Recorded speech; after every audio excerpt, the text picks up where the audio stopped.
Cette semaine, dans Afrique, nous nous rendons en Somalie, où l'existence d'Amin, le seul service ambulancier gratuit du pays, est menacée par manque de financement. Son arrêt serait une véritable catastrophe. Nous nous intéressons ensuite à ces poupées burkinabées qui contestent l'hégémonie de la blonde aux yeux bleus et ressemblent enfin aux enfants qui joueront avec. Mais tout de suite, les titres de l'actualité.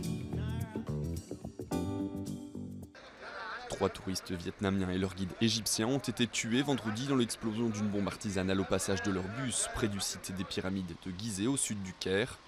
12 personnes ont aussi été blessées dans l'attaque. Il s'agit du premier attentat contre des terroristes en Égypte depuis juillet 2017. Il n'a pas été revendiqué. Nous avons vu des gens transporter les cadavres et d'autres personnes transporter les blessés dans une ambulance pour l'hôpital Al-Haram. Et des habitants du coin ont aidé à porter les blessés. C'étaient tous des touristes. Les forces de sécurité ont tué samedi 40 personnes qualifiées de terroristes dans des raids en Égypte, au lendemain de l'attentat meurtrier. Les suspects auraient planifié une série d'attaques visant le secteur du tourisme et les lieux de culte chrétien. La police a tiré des gaz lacrymogènes lundi sur des manifestants dans la capitale soudanaise Khartoum pour enrayer une énième marche prévue contre le président Omar al-Bashir. Depuis 2 semaines, les manifestations sont quotidiennes dans plusieurs villes du pays, en plein marasme économique. C'est le devoir de l'État de maintenir la sécurité sans abus et d'appliquer les principes de sécurité intérieure en recourant le moins possible à la force. L'objectif n'est pas de tuer la population, mais de maintenir la sécurité et la stabilité des citoyens. Le 19 décembre, des manifestations provoquées par la hausse du prix du pain ont éclaté dans plusieurs régions soudanaises et se sont étendues à la capitale les jours suivants. Au moins 19 personnes, dont 2 membres des forces de sécurité, ont été tuées selon un bilan officiel. Après les tensions, la grande confusion. Alors que les résultats de l'élection présidentielle se font attendre en République démocratique du Congo, Internet a été suspendu lundi à la mi-journée. Une décision sur ordre du gouvernement qui ne fait pas l'unanimité. Ils ont fait ça, peut-être ils ont peur de la publication des résultats des élections. Ils ne veulent pas que ça puisse circuler sur Internet et que tout le monde puisse avoir les résultats bien avant la publication de la CENI, parce qu'on est en train d'avoir peur que peut-être il y a eu soit tripatouillage des résultats. Les réseaux sociaux ont été bloqués pour éviter, d'après les autorités, un soulèvement populaire. Accusée de proclamer les tendances, la radio RFI, très écoutée en RDC, a également été coupée. Rassemblement quotidien également à Antananarivo, où les manifestants pro-Ravalomanane contestent l'élection d'Andry Rajoelina. Ils réclament un comptage des voix au niveau de la Cour constitutionnelle.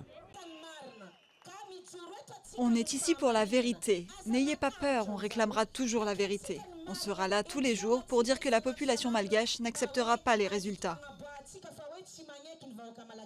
D'après des résultats provisoires, Andry Rajoelina a remporté le second tour de la présidentielle avec 55,66% des suffrages, contre un peu plus de 44% pour son rival Marc Ravalomanane.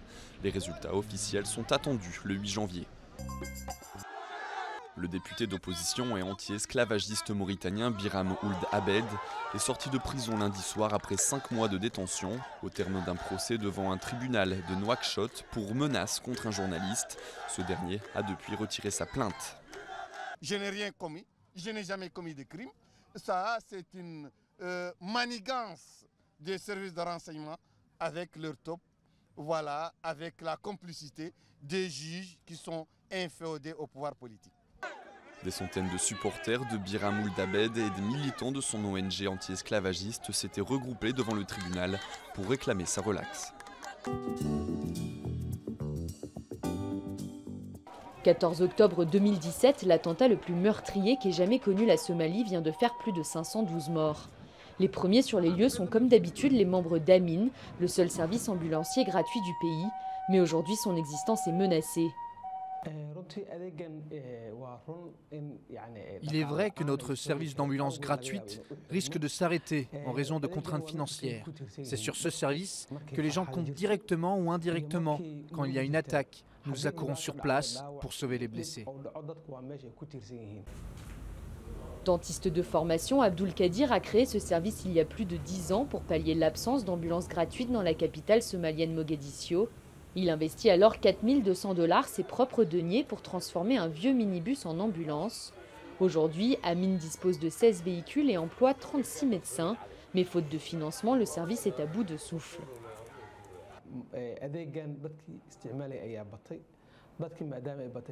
Le nombre de bénéficiaires de ce service a fortement augmenté et par conséquent, les coûts aussi.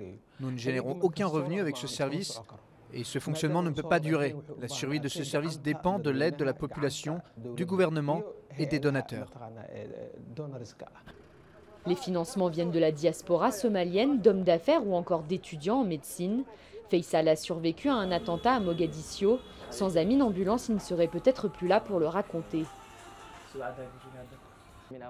Si Amin ferme, beaucoup de Somaliens vont mourir. Amin Ambulance fait tellement plus pour sauver des vies. Et c'est un service disponible partout en ville, peu importe où l'incident a lieu. Seuls les Somaliens aisés peuvent s'offrir l'un des nombreux services d'ambulance payantes dans la ville. Mais pour les moins chanceux, Amin est la seule option qui vient combler le vide laissé par un État quasi inexistant pour le moment.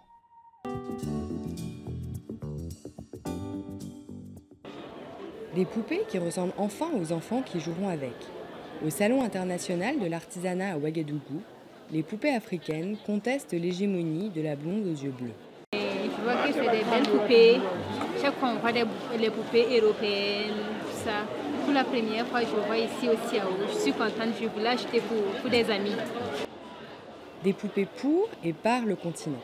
Les modèles exposés ici sont tous 100% made in Africa.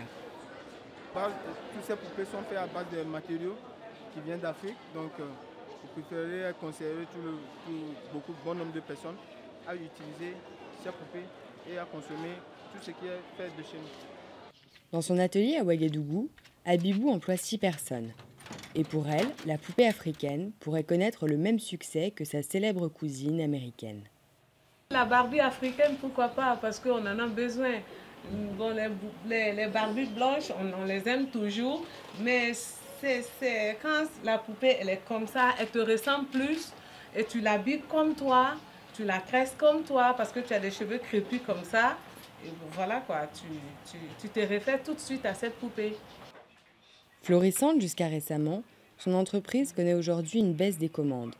En cause, la situation sécuritaire au Burkina Faso et l'attentat qui y a fait 30 morts en 2016.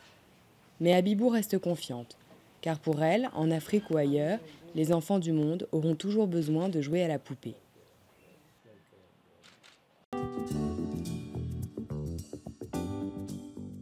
Plus de 50 troupes de danseurs et des milliers de spectateurs sont descendus dans les rues du Cap pour célébrer le défilé annuel du 2 janvier. Une tradition ancienne au Cap qui remonte à l'époque coloniale où les esclaves étaient autorisés à célébrer le Nouvel An un jour après tout le monde. Parce que c'est une culture africaine, comment dire, une culture colorée. C'est agréable d'être ici, juste pour s'asseoir et regarder, parce que tu le fais pour ta famille, ta femme, tes enfants. Preuve de l'engouement, certains spectateurs comptent parfois jusqu'à 5 jours à l'avance dans la rue pour s'assurer le meilleur point de vue. La Cour d'appel de Paris a donné lundi son feu vert à la remise à la Cour pénale internationale de La Haye de Patrice-Édouard Nguesona, un ex-chef de milice centrafricain et figure des autorités du football africain. Visé par un mandat d'arrêt de la CPI, M. Nguesona, 51 ans, est soupçonné d'avoir commis ou aidé à commettre des crimes de guerre et crimes contre l'humanité dans l'ouest de la République centrafricaine entre septembre 2013 et décembre 2014. C'est tout pour cette édition d'Afrique. Meilleurs vœux et rendez-vous à la semaine prochaine.